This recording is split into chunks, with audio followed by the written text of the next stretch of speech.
Hello students, welcome to the class. Today we are going to study social study chapter 3rd, India and its neighbors. India, आज इस class में हम लोग India के बारे में जानेंगे और इसके नेबर्स यानी कि नेबरिंग कंट्री के बारे में, अपने नेबरिंग कंट्री के बारे में जानेंगे। तो आज का जो क्लास है, इस क्लास में हम लोग जानेंगे बेसिकली लोकेशन क्या है हमारे इंडिया का, location, what is the location of India. Then हम जानेंगे फिजिकल डिवीजन क्या है इंडिया का एंड पॉलिटिकल डिवीजन। तो क्लास स्टार्ट करने से पहले कुछ क्वेश्चन मैं आपको बोल रही हूँ, आप उसको नोट करेंगे और व्हाट्सएप पे उसका आंसर सेंड करेंगे।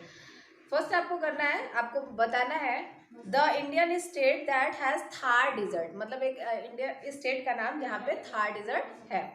सेकंड क्वेश्चन आप नोट करेंगे, one Indian state that has the Himalayan mountain running through it. Question आप फिर से नोट कर लेंगे, the one Indian state that has the Himalayan mountain running through it. Third question है, any southern state of India that has a coastal area, कोई भी southern state India का जिसके पास कोस्टल एरिया है।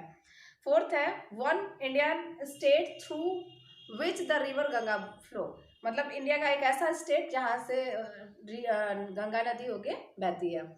तो ये 4 क्वेश्चन थे, इसका आप आंसर व्हाट्सएप पे सेंड करेंगे। तो चलिए आज हम लोग आज का क्लास स्टार्ट करते हैं।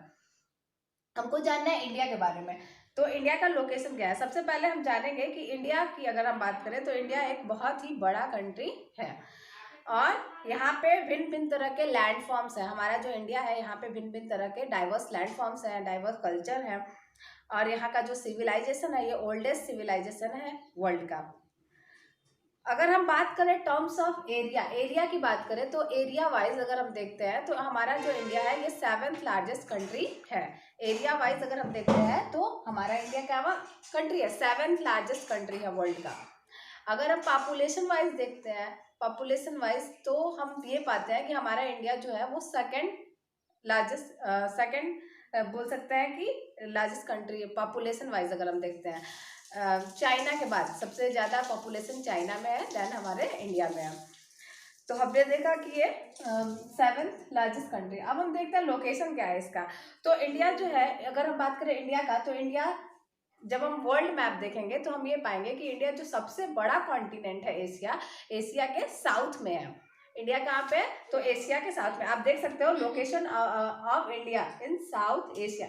आप ये एशिया का मैप है और एशिया के जस्ट यहाँ साउथ में आपका इंडिया है। तो हमारा जो इंडिया है वो कहाँ पे है, तो एशिया के साउथ में।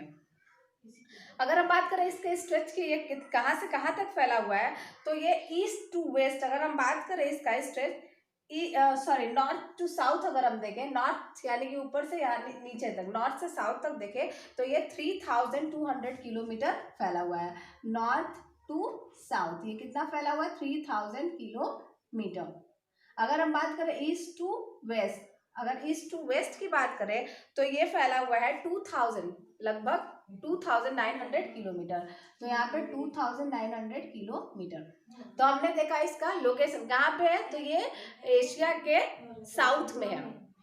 और इंडिया जो है नॉर्थ से साउथ तक की अगर हम बात करें तो ये कितना दूर में फैला हुआ है, 3200 किलोमीटर में। अगर हम ईस्ट टू वेस्ट की बात करें कि ईस्ट से वेस्ट तक में ये कहाँ से कहाँ तक फैला हुआ है, तो ये लगभग 2900 किलोमीटर इसका फैलाव है।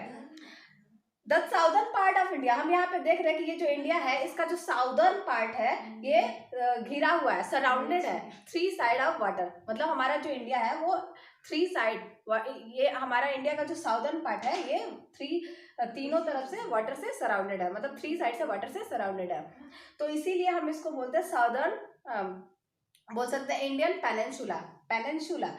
क्या बोलते हैं इसको, इंडियन पेनिनसुला। पेनिनसुला क्या होता है, पेनिनसुला एक लैंड होता है जिसके 3 साइड में वाटर होता है। मतलब हम बोल सकते हैं peninsula is a piece of land that is surrounded by water on 3 sides.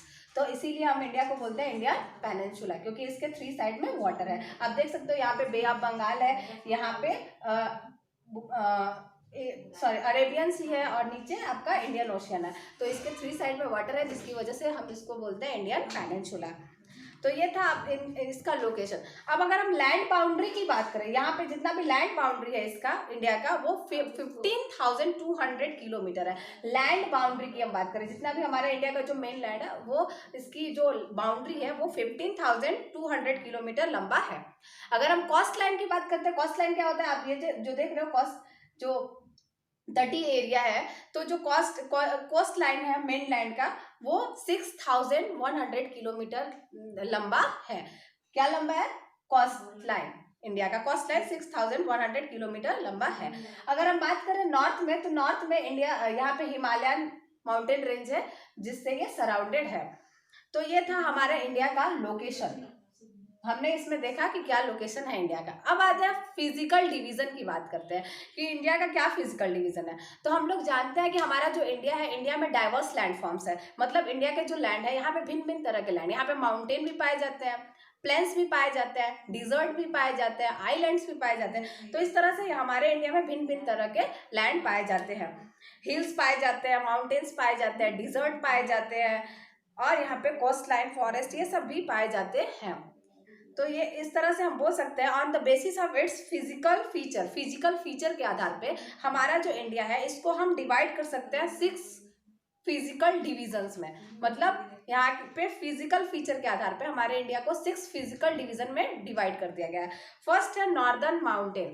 पहला क्या है? नॉर्दर्न माउंटेन, दूसरा नॉर्दर्न प्लेन्स, तीसरा ग्रेट इंडियन डिजर्ट, चौथा पेनिनसुलर प्लेट्यू, कोस्टल प्लेन्स और आइलैंड ग्रुप्स। तो ये जो है ये हमारा फिजिकल डिवीजन है इंडिया का। क्या है? नॉर्दर्न माउंटेन्स, यहाँ पे माउंटेन है तो नॉर्दर्न माउंटेन्स, फिर ग्रेट इंडियन डिजर्ट, ये वाला जो एरिया है वो यहाँ पे डिजर्ट है तो यहाँ पे ग्रेट इंडियन डिजर्ट है, फिर नॉर्दर्न प्लेन्स, ये आपका एरिया प्लेन्स है। तो इस तरह से 6 फिजिकल डिवीजन है। फिर से देख लेंगे कौन कौन से फिजिकल डिवीजन है। नॉर्दर्न माउंटेन्स है, नॉर्दर्न प्लेन्स है, ग्रेट इंडियन डिजर्ट है, पेनिनसुलर प्लेट्यूज है, कोस्टल प्लेन्स है, आइलैंड ग्रुप्स है। तो ये जो है ये आप देख सकते हो ये मैप, इसमें ये पॉलिटिकल मैप है तो इसमें आपने फिजिकल मैप में आप इसको बहुत ही इजीली देख सकते हो। अब हम बात करते हैं पॉलिटिकल डिवीजन की।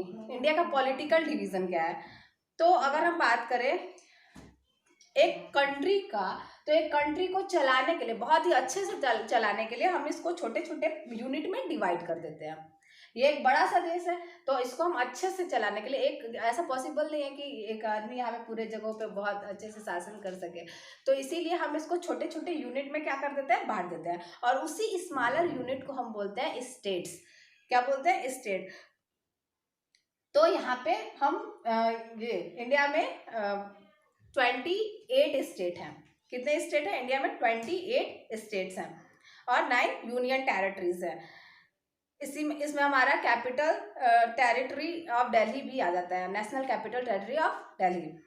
दिल्ली जो है, न्यू दिल्ली हमारे इंडिया का कैपिटल है। अब हम बात करते हैं यहाँ पे, अगर हम अच्छे से एडमिनिस्ट्रेशन को संभालने के लिए हमारे कंट्री में 2 सेट्स बनाए गए हैं गवर्नमेंट के, एक स्टेट गवर्नमेंट और एक सेंट्रल गवर्नमेंट। अच्छे से हमारे कंट्री को चलाने के लिए यहाँ पे 2 तरह के गवर्नमेंट बनाए गए हैं, एक स्टेट गवर्नमेंट और एक सेंट्रल गवर्नमेंट। यूनियन टेरिटरीज जो होते हैं वो गवर्न किया जाता है सेंट्रल गवर्नमेंट के द्वारा। यूनियन टेरिटरी जो होता है वो सेंट्रल गवर्नमेंट के द्वारा गवर्न होता है। और both the governments are chosen by the people of the country. और ये जो दोनों तरह के गवर्नमेंट है, चाहे वो सेंट्रल गवर्नमेंट हो चाहे वो स्टेट गवर्नमेंट हो, ये दोनों तरह के गवर्नमेंट वहाँ के लोगों के द्वारा चुने जाते हैं। तो ये था हमारा physical division, then political division India का। तो स्टूडेंट्स, आप आज का जो क्वेश्चन आप लोगों को बोला गया है उसका आंसर आप सेंड कर दीजिएगा। Thank you.